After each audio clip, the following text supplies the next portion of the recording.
حضور علیہ الصلوۃ والسلام کے وصال کے فوراً بعد منافقین نے بہت باریک چال چلی، مسلمانوں کی صفوں میں گھس گئے۔ بظاہر لبادے ان کے مسلمانوں والے تھے، تو انہوں نے مسلمانوں سے کہنا شروع کر دیا، لو جی کہانی ختم ہو گئی، ساری رونقیں حضور کے دم سے تھیں، نمازیں تھیں، روزے تھے، لوگ اپنے اموال کی زکوٰۃ دیا کرتے تھے، حج کا اجتماع تھا، یہ سب کچھ ختم ہو جائے گا۔ اب کون مال خرچ کرے گا؟ کس نے جان راہ خدا میں قربان کرنی ہے؟ کوئی سحر کے وقت اٹھ کے کیوں مسجد میں آئے گا؟ بظاہر لگتا تھا کہ یہ بڑی ہمدردی اور دلجوئی سے حقیقت حال کو بیان کر رہے ہیں، لیکن اس کے اندر چھپا ہوا ظاہر تھا۔ جو نئے قبائل اسلام لائے تھے، یہ خبر جب ادھر پہنچی تو انہوں نے ارتداد کا رستہ اختیار کر دیا۔ بہت سارے قبیلے، آپ پڑھیں تاریخ، مرتد ہو گئے، کسی نے زکوٰۃ دینے سے انکار کر دیا، مسیلمہ کذاب نے اپنی جھوٹی نبوت کا دعویٰ کھڑا کر دیا۔ حضرت صدیق اکبر کا دل زخمی ہے، کلیجہ زخمی ہے، لیکن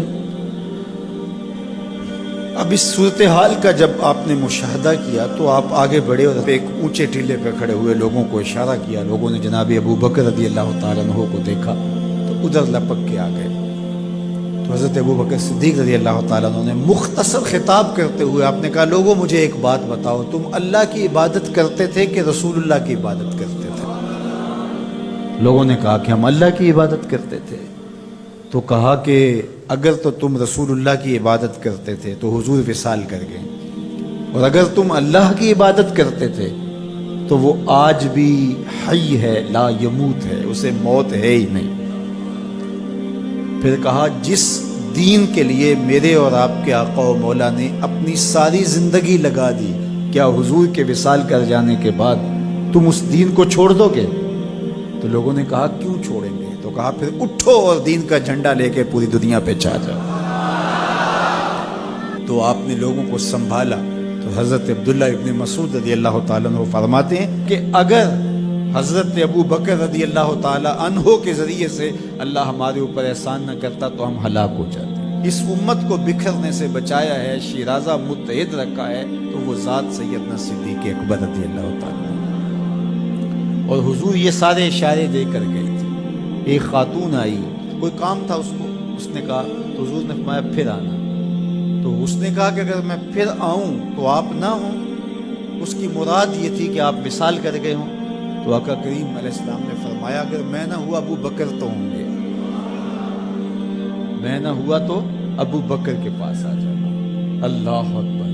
حضور نے حضرت ابو بکر رضی اللہ تعالیٰ عنہ کو اپنی زندگی میں مصلی پہ کھڑا کیا۔ ترمذی کے لفظ ہیں، حضور نے ارشاد فرمایا، لا ینبغی لقوم فیہم ابو بکر ان یؤمہم غیرہ، کسی قوم کے لیے مناسب ہی نہیں ہے کہ ابو بکر ان کے اندر رہتا ہو اور امامت کوئی اور کروائے۔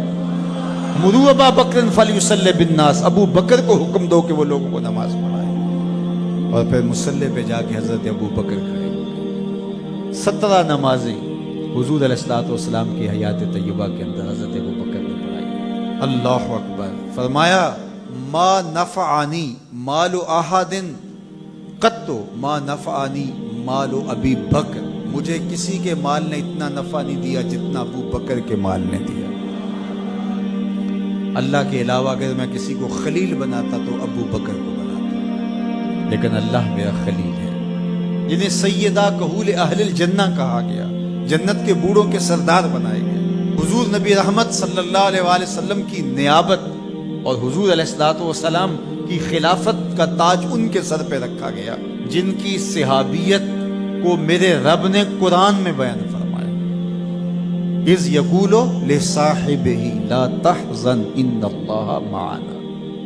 جب غار ثور میں حضور علیہ الصلوۃ والسلام سیدنا ابو بکر رضی اللہ تعالیٰ عنہ کی گود میں سر رکھ کے لیٹے ہوئے تھے، سانپ ایڑی پہ ڈنگ کے ڈنگ لگا رہا ہے اور آپ اپنی ٹانگ کو جنبش نہیں ہونے دیتے، آنکھوں کا ہلکا توڑ کے آنسو حضور کے رخسار پہ گرتے ہیں اور آقا کریم بیدار ہوتے ہیں اور بیدار ہو کے پوچھتے ہیں مالا کا یا ابا بکر، ابو بکر کیا ہوا؟ ادب کے اس قرینے کو جناب سیدنا صدیق اکبر نہیں بھولتے، کہتے ہیں فدا کا امی و ابی یا رسول اللہ، لو دیکھ تو حضور میری ماں بھی آپ کے قدموں پہ قربان جائے، میرا باپ بھی آپ کی راہوں پہ نچھاور، میرا قبیلہ میرا خاندان آپ کے قدموں پہ قربان، مجھے سانپ نے ڈس لیا ہے۔ تو محبت کا یہ اسلوب اور الفت کا یہ طریق آپ کو یہاں ملے گا کہ انداز الفت نہیں چھوڑتے۔ تو سانپ کا کام تو ڈسنا ہے، چاہے وہ غار میں ڈسے یا اسلام آباد میں بیٹھ کے ڈنگ لگائے، وہ تو ڈستا رہے گا، لیکن ابو بکر حضور کی محبت کے ترانے پڑھتا رہے گا۔ سیدنا صدیق اکبر کی سب سے بڑی آرزو جب پوچھی گئی تو وہ یہی تھی کہ آنکھیں میری ہوں، چہرہ حضور کا ہو، نہ چہرہ ہٹے نہ آنکھیں تھکیں، دیکھتا رہوں اور دیکھتا رہوں۔ اس واقعہ کی حکایت قرآن نے بیان کی ہے۔ اذ یقول لصاحبہ، صحابی کا ٹائٹل قرآن نے حضرت سیدنا صدیق اکبر کے نام کیا ہے، اس لیے حضرت سیدنا صدیق اکبر کی صحابیت کا انکار کفر ہے۔ جو حضرت صدیق اکبر کو کافر کہتا ہے وہ خود کافر ہے، اس لیے کہ ان کا ایمان، ان کا اسلام اور ان کی صحابیت قرآن کی قطعی نص سے ثابت ہے اور ان لفظوں کے ساتھ ثابت ہے۔ اذ یقول لصاحبہ لا تحزن، کہا گھبرانے کی ضرورت نہیں، ان اللہ معنا، اللہ ہمارے ساتھ ہے، اللہ ہمارے ساتھ ہے۔ اور پھر کہا وَالثَّانِي اثْنَيْنِ إِذْ هُمَا فِي الْغَارِ، دو میں سے دوسرا، اللہ اکبر، اللہ نے دو میں سے دوسرا کہا ہے، یہ شان ہے سیدنا صدیق ہے۔ جو ثانی اثنین ہیں غار میں، اللہ اکبر، یار کہتے ہیں حضور کا سایہ نہیں تھا، لیکن جناب ابو بکر سائے کی طرح حضور کے ساتھ، قبر کے بھی ساتھی، بدر کے بھی ساتھی، سفر کے بھی ساتھی، حضر کے بھی ساتھی۔ تو حضرت صدیق اکبر رضی اللہ تعالیٰ عنہ کی صحابیت قطعی نص سے ثابت ہے، اور سیدنا صدیق اکبر رضی اللہ تعالیٰ عنہ حضور علیہ الصلوۃ والسلام کے خسر ہیں۔ حضرت سیدنا صدیق اکبر رضی اللہ تعالیٰ عنہ کا دایاں ہاتھ حضور نے اپنے ہاتھ میں پکڑا اور بایاں حضرت عمر کا ہاتھ پکڑا، اور حضور ایسے مسجد نبی سے باہر نکل رہے ہیں اور کوئی شخص داخل ہوا، فرمایا قیامت کے دن ہم ایسے اٹھائے جائیں گے، دائیں ہاتھ میں ابو بکر کا ہاتھ ہوگا، بائیں ہاتھ میں عمر کا ہاتھ ہوگا۔ اللہ اکبر، یہ ہیں حضرت ابو بکر رضی اللہ عنہ۔ جو بدبخت سیدنا صدیق اکبر رضی اللہ تعالی عنہ کے ایمان پہ شک بھی کرے وہ مومن نہیں رہتا۔ یہ وقت بھی آنا تھا ہمارے اوپر کہ پاکستان کے دارالحکومت میں کھڑے ہو کر کے سیدنا صدیق اکبر رضی اللہ تعالی عنہ کے بارے میں ایسے نازیبہ کلمات کہے جاتے ہیں، استغفر اللہ، الیاذ باللہ۔ حضور علیہ الصلوۃ والسلام نے ارشاد فرمایا اذا رأیتم الذین یسبون اصحابی فقولوا لعنت اللہ علی شرکم۔ عبداللہ ابن عمر سے روایت ہے، حضور نے فرمایا اگر تم کچھ لوگوں کو دیکھو کہ میرے اصحاب کو گالی دیتے ہیں اور تم کہو تمہاری شر پہ اللہ کی لعنت ہو، یہ حضور نے حکم دیا ہے کہ یہ اس کے جواب میں ہو۔ اور ایک حدیث کے لفظ ہیں، حضور علیہ السلام نے ارشاد فرمایا من سب اصحابی فعلیہ لعنت اللہ والملائکۃ والناس اجمعین، جو میرے اصحاب کو گالی دے اس پر اللہ کی بھی لعنت، فرشتوں کی بھی لعنت اور تمام مخلوقات کی بھی لعنت۔ تو یہ ملعون جو حضرت سیدنا صدیق اکبر اور دیگر اصحاب کو بھونکتے ہیں اور ان کے بارے میں نازیبہ کلمات کہتے ہیں، ان کی شر سے اس ملک کو پاک کرنا چاہیے۔ چنگاری جب بھڑکائی جاتی ہے تو پھر پورے شہر جل جاتے ہیں۔ 7-8 سال قبل کی کہانی ہمیں یاد ہے کہ کیا دردناک لمحات ہوتے تھے، روزانہ لاشیں اٹھانی پڑتی تھی، وہ ایسے ہی ناعاقبت اندیش لوگوں کی وجہ سے۔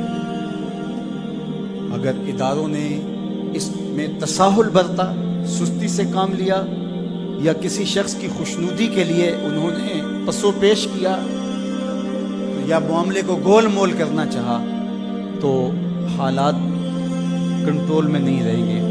یہ بھڑکائی ہوئی آگ ملک کو خاکستر بنا سکتی ہے۔ اللہ میرے وطن کی حفاظت فرمائے۔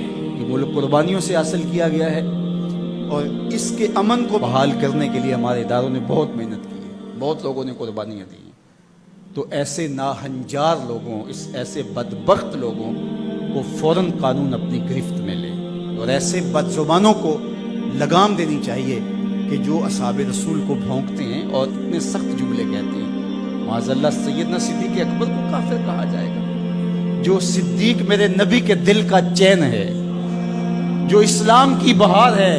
عبداللہ ابن مسعود فرماتے ہیں ہم بچے ہی ابو بکر کی وجہ سے تھے، ورنہ ہلاک ہو جاتے۔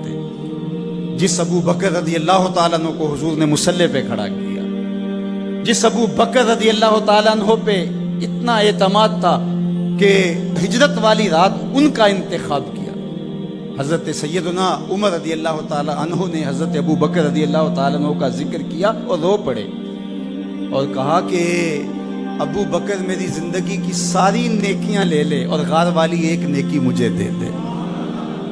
اور پھر کہا کرتے تھے کہ کاش کہ میں ابو بکر کے سینے کا بال ہوتا۔ ابن جوزی نے لکھا ہے کہ ہمارے بزرگ اور اسلاف جو تھے وہ ابو بکر و عمر رضی اللہ تعالی عنہما کی محبت اپنی اولاد کو یوں سکھایا کرتے تھے جیسے قرآن کی آیتیں سکھائی جاتی۔ ان کی محبت اولادوں کے سینوں میں راسخ کیا کرتے تھے۔ معمولی سی میل بھی سیدنا صدیق اکبر کے بارے میں برباد کر دیتی ہے۔